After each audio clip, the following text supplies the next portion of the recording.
पहला क्वेश्चन है, स्लाइड को सर्वप्रथम कंपाउंड माइक्रोस्कोप से देखा जाता है। स्लाइड को सर्वप्रथम कंपाउंड माइक्रोस्कोप से देखा जाता है, तो इसका राइट आंसर होगा 10x पर। 10x पर। अगला क्वेश्चन है, हृदय से रक्त को संपूर्ण शरीर में पंप किया जाता है। हृदय से रक्त को संपूर्ण शरीर में पंप किया जाता है, तो संपूर्ण शरीर में निलय द्वारा पंप किया जाता है, निलय द्वारा। अगला क्वेश्चन है, ईसीजी का पूरा नाम लिखिए। ईसीजी का पूरा नाम है इलेक्ट्रोकार्डियोग्राम। ईसीजी का पूरा नाम है इलेक्ट्रोकार्डियोग्राम। मैग्नीशियम पाया जाता है, तो मैग्नीशियम पाया जाता है, तो राइट आंसर होगा क्लोरोफिल में मैग्नीशियम पाया जाता है। अगला क्वेश्चन है, निम्नलिखित में किसे कोशिका का ऊर्जा मुद्रा के रूप में जाना जाता है। कोशिका का ऊर्जा मुद्रा के रूप में जाना जाता है, तो राइट आंसर होगा एटीपी। राइट आंसर होगा एटीपी। अगला क्वेश्चन है, पादप में जाइलम उत्तरदायी है। पादप में जाइलम उत्तरदायी है, तो जल का वहन करने के लिए, जल का वहन के लिए। पत्तियों में गैसों का आदान प्रदान कहाँ होता है। पत्तियों में गैसों का आदान प्रदान रंध्र में होता है। रक्त का कौन से अवयव घायल स्थान से रक्तस्राव के मार्ग को रक्त का थक्का बनाकर अवरुद्ध करता है। इसका राइट आंसर होगा लसिका। राइट आंसर होगा लसिका। अगला क्वेश्चन है, ऑक्सीन है। ऑक्सीन है, तो ऑक्सीन वसा है। ऑक्सीन वसा है। अगला क्वेश्चन है, द्विखंडन होता है। द्विखंडन होता है, तो द्विखंडन अमीबा में होता है। द्विखंडन अमीबा में होता है। इथाइल एल्कोहल किस प्रकार के श्वसन में बनता है। इथाइल एल्कोहल किस प्रकार के श्वसन में बनता है, तो अवायवीय श्वसन में बनता है। अवायवीय श्वसन। पौधों में श्वसन क्रिया के अंतर्गत एडीपी के टूटने से कितनी ऊर्जा मुक्त होती है, तो राइट आंसर होगा 3.5 किलो जूल प्रति मोल। प्रकाश संश्लेषण क्रिया में ऑक्सीजन बाहर निकलता है। ऑक्सीजन बाहर निकलता है, तो जल से।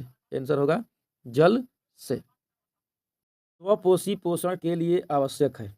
स्वपोषी पोषण के लिए आवश्यक है, तो राइट आंसर होगा सूर्य का प्रकाश। सूर्य का प्रकाश। प्रकाश संश्लेषण होता है, तो प्रकाश संश्लेषण हरे पौधों में होता है। प्रकाश संश्लेषण हरे पौधों में होता है। हरे पौधे कहलाते हैं। हरे पौधे कहलाते हैं, तो हरे पौधे उत्पादक कहलाते हैं। हरे पौधे उत्पादक कहलाते हैं। यकृत से निम्न में कौन सा रस निकलता है। यकृत से निम्न में कौन सा रक्त निकलता है, कौन सा रस निकलता है, तो पीत रस निकलता है।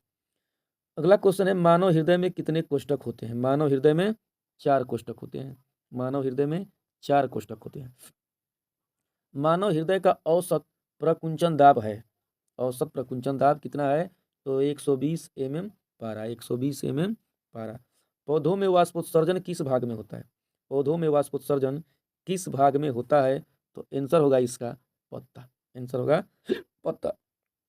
मनुष्य का हृदय प्रति मिनट कितनी बार धड़कता है। मनुष्य का हृदय प्रति मिनट कितनी बार धड़कता है, तो इसका राइट आंसर होगा ऑप्शन बी 72 बार। मस्तिष्क उत्तरदायी है। मस्तिष्क उत्तरदायी है, तो सोचने के लिए भी है, हृदय स्पंदन के लिए भी है, शरीर का संतुलन बनाए रखने के लिए, यानी ऑप्शन डी सभी होगा। इनमें सामान्यतः किसका उपयोग कोशिका द्वारा ऊर्जा उत्पादन के लिए होता है।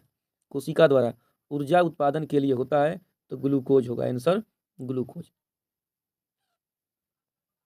मनुष्यों में सांस लेने और छोड़ने की क्रिया को क्या कहा जाता है। मनुष्यों में सांस लेने और छोड़ने की क्रिया को क्या कहा जाता है, तो श्वासोच्छ्वास कहा जाता है। श्वासोच्छ्वास। निश्वास द्वारा निकली वायु में रहती है। निश्वास द्वारा निकली वायु में रहती है, तो आंसर होगा CO2 रहती है। CO2। प्रकृति में ऑक्सीजन का संतुलन कैसे बना रहता है। प्रकृति में ऑक्सीजन का संतुलन कैसे बना रहता है, तो इसका आंसर होगा प्रकाश संश्लेषण द्वारा। प्रकाश संश्लेषण से। रक्त इनमें किसकी उपस्थिति के कारण लाल दिखाई देता है, यानी जो रक्त होता है लाल किसकी उपस्थिति के कारण दिखाई देता है, तो इसका राइट आंसर होगा हीमोग्लोबिन। हीमोग्लोबिन के कारण रक्त लाल दिखाई देता।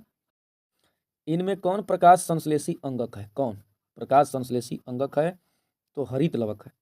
वायुमंडल में CO2 गैस की उपस्थिति है, तो वायुमंडल में CO2 की उपस्थिति है 0.03%। ग्रहणी भाग है। ग्रहणी किसका भाग है, तो ग्रहणी छोटी आंत का भाग है। हरे पौधों में पोषण की विधि कहलाती है। हरे पौधों में पोषण की विधि कहलाती है, तो स्वपोषण कहलाती है।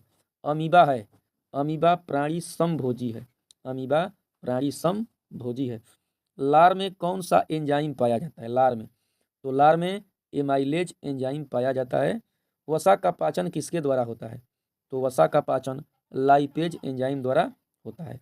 मनुष्य में पाचन क्रिया कहाँ आरंभ होती है? मनुष्य में पाचन क्रिया मुख में आरंभ होती है। अगला क्वेश्चन है, किस पाचक रस के प्रभाव से आमाशय में दूध थक्का सा जम जाता है? किसके प्रभाव से? तो राइट आंसर होगा रेनिन के कारण, रेनिन के कारण। आहार नाल का सबसे लंबा भाग है, आहार नाल का सबसे लंबा भाग छोटी आंत होती है, छोटी आंत। मनुष्य में वृक्क संबंधित है, मनुष्य में वृक्क संबंधित है तो उत्सर्जन से संबंधित है, उत्सर्जन से। निम्न में कौन उत्सर्जी अंग है? निम्न में कौन उत्सर्जी अंग है? तो वृक्क राइट आंसर होगा, वृक्क। किस ग्रंथि के कारण त्वचा एवं उत्सर्जी अंग है? किस ग्रंथि के कारण? त्वचा एक उत्सर्जी अंग है, त्वचा एक उत्सर्जी अंग है तो स्वेद के कारण। मनुष्य में कार्बन डाइऑक्साइड का उत्सर्जन किससे होता है? मनुष्य में कार्बन डाइऑक्साइड का उत्सर्जन किससे होता है? तो राइट आंसर होगा फेफड़ा से। किससे होगा? फेफड़ा से। निम्नांकित में से कौन सा पदार्थ अमोनिया के साथ मिलकर यूरिया बनाता है? कौन सा पदार्थ अमोनिया के साथ मिलकर यूरिया बनाता है? तो ऑक्सीजन अमोनिया के साथ मिलकर यूरिया बनाता है। पराग नलिका का बीजांड की ओर वृद्धि करना किस प्रकार का अनुवर्तन है? पराग नलिका का बीजांड की ओर वृद्धि करना किस प्रकार का अनुवर्तन है? तो राइट आंसर होगा रासायनिक अनुवर्तन, रासायनिक अनुवर्तन। सजीव में निम्न में कौन जैव प्रक्रम पाए जाते हैं? सजीव में निम्न में कौन जैव प्रक्रम पाए जाते हैं? तो श्वसन भी सजीव में होता है, पोषण भी होता है, जनन भी होता है, यानी राइट आंसर होगा इनमें सभी। अमीबा अपना भोजन ग्रहण करता है, अमीबा अपना भोजन ग्रहण करता है तो कूटपाद के द्वारा अमीबा अपना भोजन ग्रहण करता है। मांसाहारी जंतुओं की छोटी आंत की लंबाई शाकाहारी जंतुओं की तुलना में क्या होती है? तो राइट आंसर होगा कम होती है, यानी मांसाहारी जंतुओं की छोटी आंत की लंबाई कम होती है और शाकाहारी जंतुओं की छोटी आंत की लंबाई अधिक होती है। अगला क्वेश्चन है, निम्नलिखित में कौन एक अपघटक है? कौन एक अपघटक है? तो बैक्टीरिया एक अपघटक है। क्लोरोफिल अणुओं को कहते हैं, क्लोरोफिल अणुओं को प्रकाश संश्लेषी इकाई कहते हैं। ट्रिप्सिन नामक एंजाइम पाया जाता है, ट्रिप्सिन नामक एंजाइम अग्न्याशयी रस में पाया जाता है। स्वपोषी पोषण के लिए आवश्यक है, स्वपोषी पोषण के लिए आवश्यक है तो स्वपोषी के लिए हरित लवक भी होता है, सूर्य का प्रकाश भी, कार्बन डाइऑक्साइड और जल भी, तो राइट आंसर होगा इनमें से सभी। पेप्सिन नामक एंजाइम भोजन के प्रोटीन को बदल देता है, भोजन के प्रोटीन को किस में बदल देता है?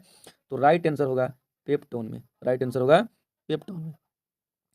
निम्नलिखित में कौन मनुष्य के मुख गुहा में पाई जाने वाली लार ग्रंथि नहीं है? तो राइट आंसर होगा ब्रूनर्स, ब्रूनर्स।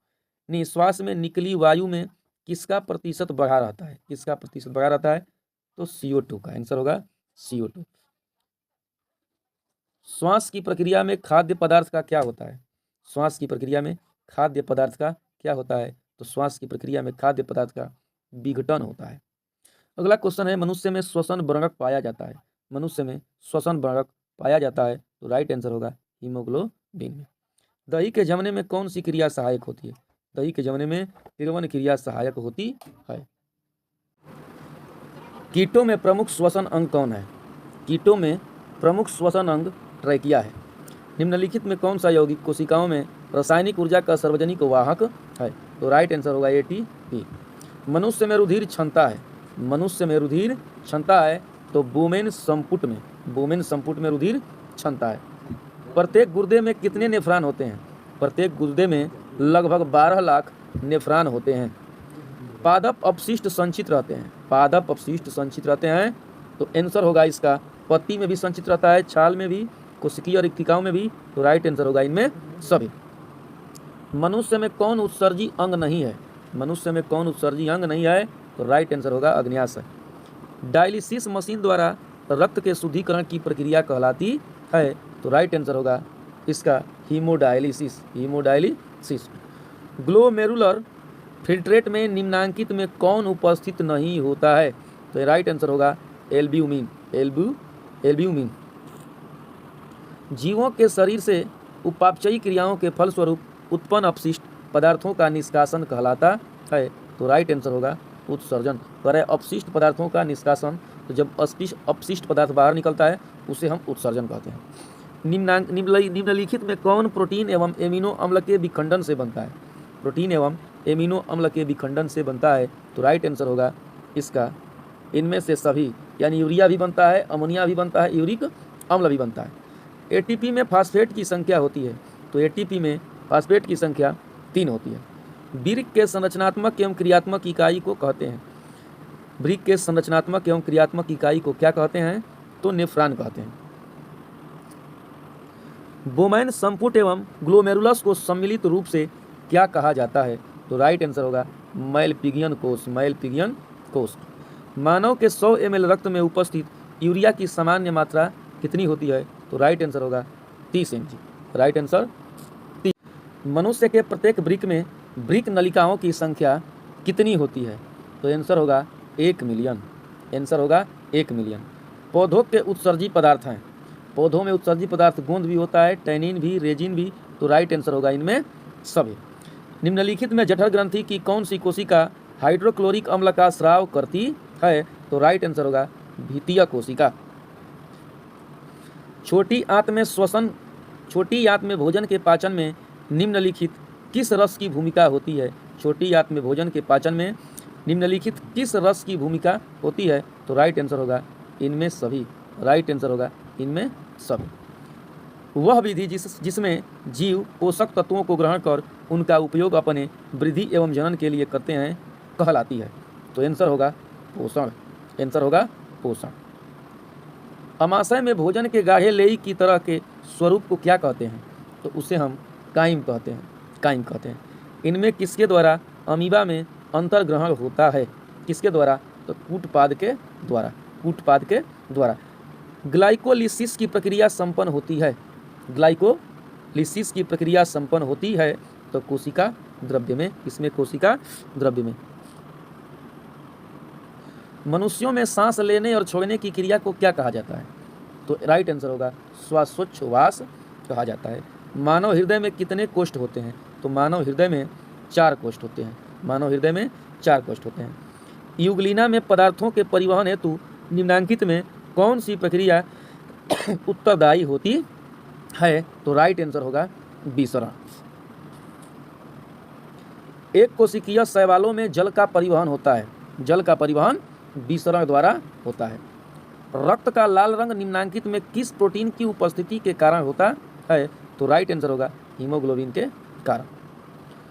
निम्नलिखित में कौन पौधों में जल संवाहक ऊतक है? कौन पौधों में जल संवाहक ऊतक है? तो राइट आंसर होगा जाइलम। आंसर होगा जाइलम।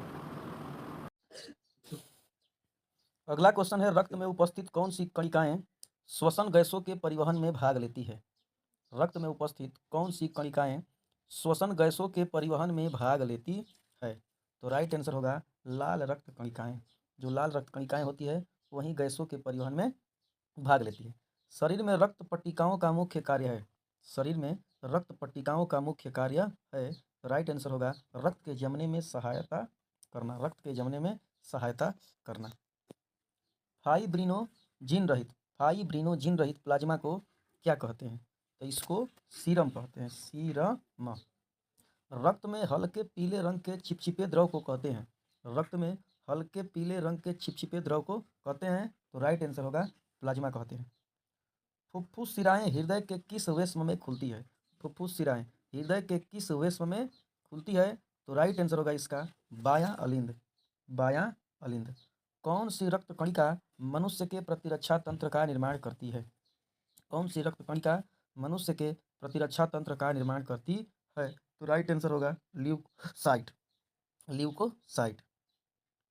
निम्नलिखित में कौन से यंत्र का उपयोग रक्त दाब मापने में किया जाता है? कौन से यंत्र का उपयोग रक्त दाब मापने में किया जाता है? तो राइट आंसर होगा इसका स्फिग्नोमैनोमीटर। स्फिग्नोमैनोमीटर।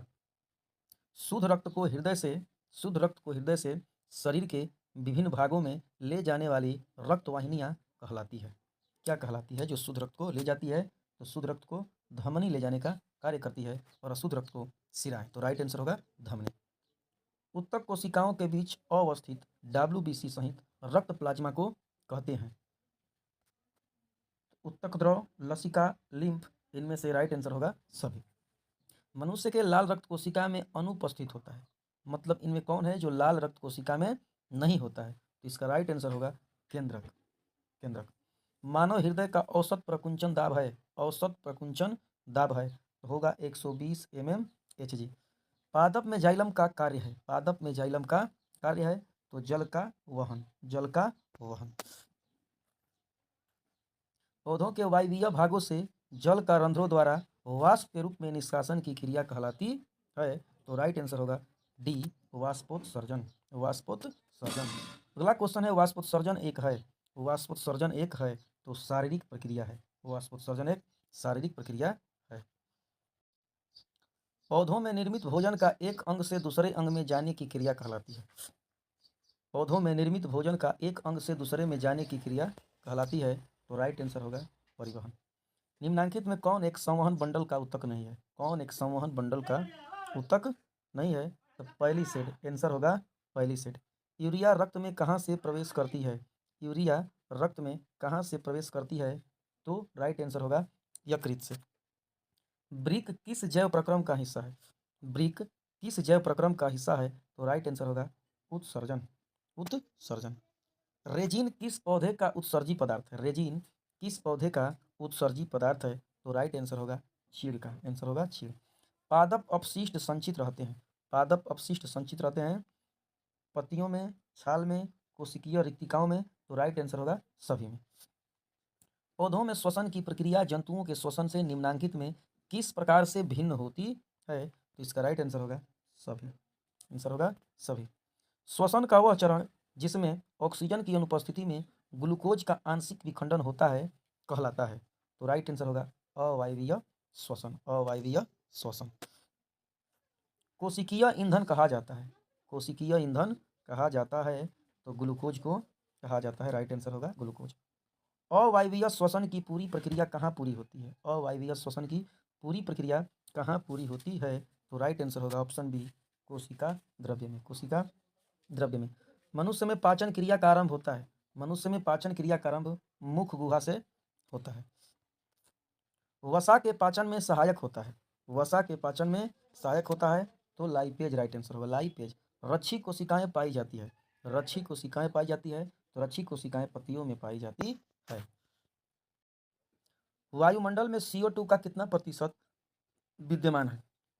वायुमंडल में CO2 का कितना प्रतिशत विद्यमान है? तो राइट आंसर होगा 0.03%। इनमें कौन प्रकाश संश्लेषी अंगक है? कौन प्रकाश संश्लेषी अंगक है? तो राइट आंसर होगा हरित लवक। श्वसन क्रिया में निम्नांकित किस गैस को ग्रहण किया जाता है? किस गैस को ग्रहण किया जाता है? तो ऑक्सीजन को ग्रहण किया जाता है।